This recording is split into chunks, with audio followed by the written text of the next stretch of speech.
Now, while Biden is racking up failures, look at this. South Dakota, shining example of what good leadership can do. The state is now home to the lowest unemployment rate in American history.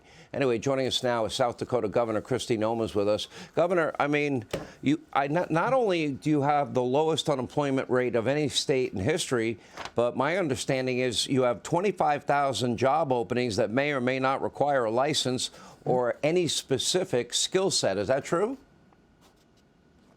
It is true, and we have people that are interested in moving to South Dakota to fill those jobs. And we've done incredible work to have all licensing reciprocity. So if someone wants to move to South Dakota, needs a license to practice, we will recognize that license no matter what state they come from. Today, I announced a historic investment in apprenticeship programs. We will train teachers in the classroom to be teachers, train plumbers on the job, electricians, barbers, cosmetologists, whatever requires a license. You can earn a wage while you get that license and further your career. And Sean, what South Dakota is doing is incredible in spite of the headwinds that President Biden and his administration are sending our way. We are being innovative, and it's because we've given our people the freedom to make decisions for themselves. And when they bring us big ideas, we go after them and make them happen here. Let me make sure I understand this. So if you have a medical license in another state, you can move to South Dakota and it would be valid there, or a nursing license or any license at all? Immediately. In fact, That's we think great. we have Smart.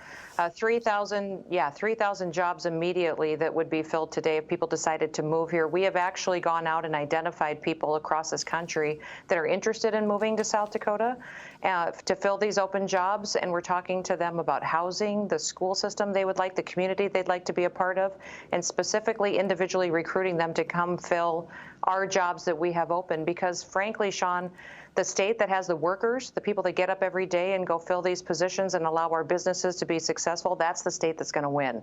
And our state has been winning for years since I've been governor. We're going to continue to do so and set an example for the country. You know, there was a period of time in North Dakota where they were paying people to train them to drive a truck because of in the energy sector.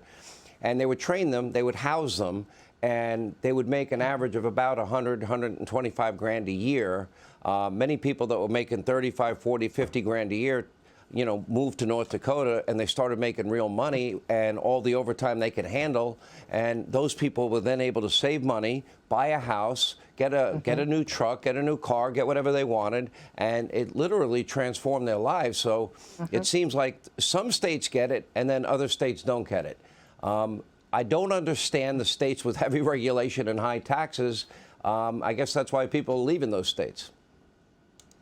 I think that's exactly right. You know, here in our state, incomes are going up faster than anywhere else in the country. And this year, we didn't raise taxes, we cut them. And we don't have an income tax. We don't have a personal property tax. We have a sales tax that was at 4.5 cents. Per dollar. We have cut that down to 4.2, and we cut the unemployment tax and saved millions of dollars out of our taxpayers and businesses' pockets. So we're looking for opportunities to let people keep their money, let them use it in the best way to help their family. They're thriving because of it.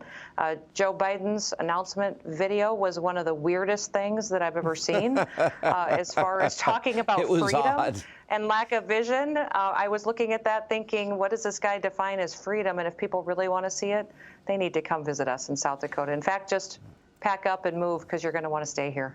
All right, you shut me down the last time, but I have to ask the obligatory question. And I don't blame you for shutting me down. But there is a lot of talk that you might be considering getting into the presidential race, the nominating part of the race.